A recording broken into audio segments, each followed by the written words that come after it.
സുപ്രഭാതം.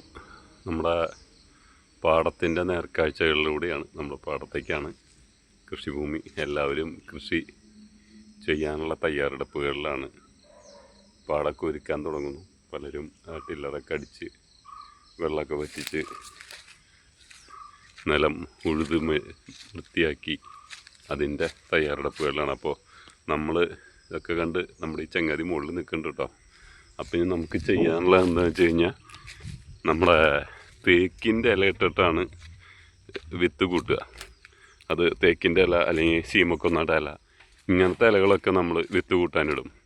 അതെന്തിനാണെന്ന് വെച്ച് കഴിഞ്ഞാൽ, തേക്കിൻ്റെ ഇല ഇട്ട് കഴിഞ്ഞാൽ നമ്മൾ വിത്ത് കൂട്ടുമ്പോൾ അതിന് ചൂട് വിത്തിന് കൂടുതൽ കിട്ടും, കൂടുതൽ മുളയ്ക്കും, നെല്ലൊക്കെ നന്നായിട്ട് മുളയ്ക്കും. അപ്പോൾ നമ്മൾ ഒരു തേക്ക് പറിച്ചിൻ്റെ ഇല പറിച്ചുകൊണ്ടിരിക്കുകയാണ്. ഞങ്ങൾ 2-3 പേര് കൂടിയിട്ടാണല്ലോ കൃഷി ചെയ്യുന്നത്. അപ്പോൾ നമ്മുടെ ഒരു സുഹൃത്ത് തേക്കിൻ്റെ ഇല പറിക്കാനുള്ള പണിയിലാണ്. ഇനി തേക്കിൻ്റെ ഇല പറിച്ച് വിത്ത് കൂട്ടുന്നത് നമ്മളടുത്തായിട്ട് നമുക്ക് ചെയ്യാം.